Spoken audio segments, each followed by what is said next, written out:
오늘 공유해 주신 자료가 1월 14일자 주요 경제금융 뉴스 요약본이네요. 환율부터 미국 CPI, 국내 기업 동향까지 정말 알차게 담겨 있는데요.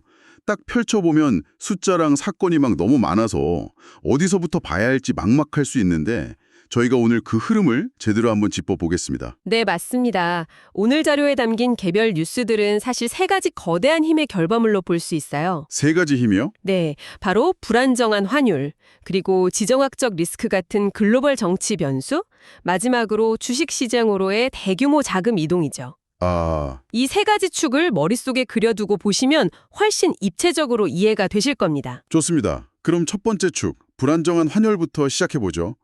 자료를 보니 원달러 환율이 다시 1,470원대를 돌파했더라고요. 네, 그렇죠. 정부가 불법 외환거래 단속에 나선다고는 하는데 시장은 별로 아랑곳하지 않는 분위기예요. 왜 그런 걸까요?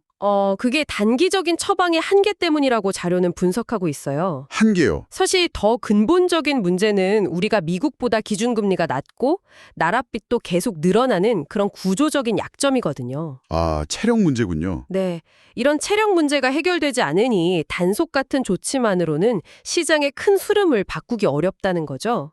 일종의 메시지는 되지만 실질적인 해결책은 아니라는 시각입니다. 그러니까 정부가 단기 처방을 내놓아도 우리 경제의 근본적인 체력이 약해서 환율이 계속 흔들릴 수밖에 없다는 거네요. 맞습니다. 이건 사실상 수입 물가 상승으로 이어져서 우리 지갑에 직접적인 영향을 주는 문제잖아요. 맞아요. 바로 그 점이 핵심입니다. 그런데 환율 문제를 보면 이웃나라 일본은 우리랑 상황이 또 완전히 달라요. 그 점이 아주 흥미롭죠. 맞아요. 저도 그 부분이 좀 의외였어요. 자료를 보면 니케이 지수는 사상 최고치를 찍었는데 엔화 가치는 달러당 159엔까지 떨어졌다고 하더라고요. 네.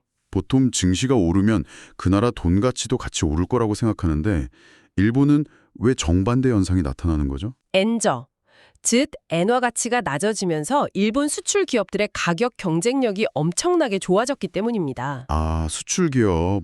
도요타 같은 기업들이 해외에서 벌어들이는 돈이 엔화로 환산하면 훨씬 커지니까요. 그게 증시를 끌어올리는 동력이 되는 구조예요. 잠시만요. 그럼 일본은 수출 대기업이 돈을 버는 대신에 일반 국민들은 수입 물가가 올라서 힘들어지는 상황을 그냥 감수하고 있다는 거군요. 네, 그런 셈이죠. 이게 장기적으로 지속 가능한 전략일까요? 자료에 혹시 그런 우려에 대한 언급도 있었나요? 네, 정확히 보셨어요.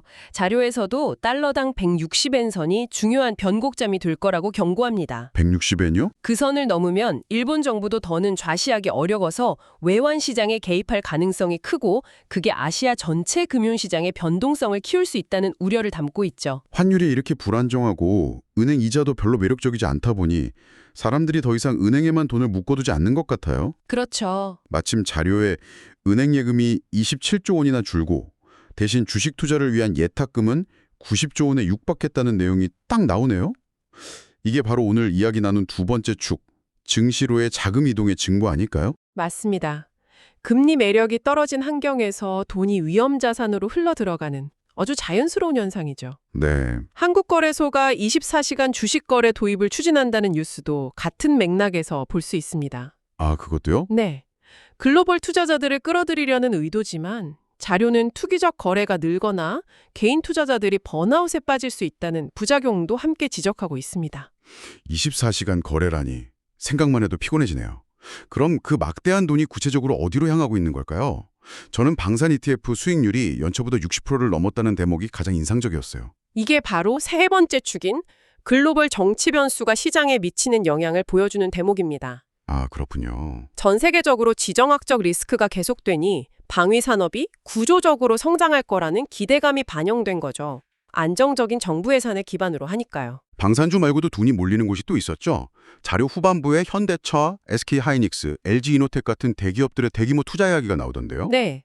그건 또 다른 차원의 자금 흐름입니다. 이건 어떻게 봐야 할까요? 로봇, AI, 반도체, 자율주행 같은 미래 산업에 대한 투자는 이제 더 이상 선택이 아니라 생존을 위한 필수 전략이 됐다는 걸 보여줘요. 생존 전략. 네.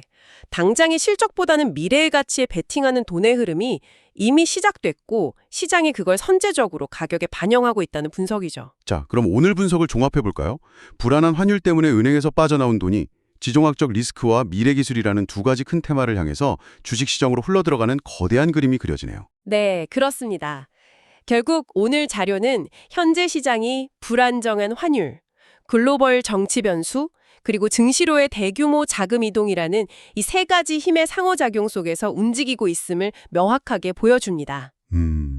단기적인 뉴스 하나하나에 흔들리기보다 이 거대한 흐름의 방향을 읽는 것이 중요하겠습니다. 자료의 마지막 문장, 경제 뉴스는 정보의 나열이 아니라 구조를 해석하는 과정이다 라는 말이 다시 한번 와닿네요. 그럼 이 분석을 바탕으로 마지막으로 생각해 볼 질문을 하나 던져드릴게요. 안전자산에서 빠져나온 막대한 자금이 변동성 높은 주식시장으로 향하고 기업들은 아직 현실화되지 않은 미래 기술의 생존을 걸고 있습니다. 이런 상황에서 당신에게 안전한 투자란 과연 무엇을 의미할까요?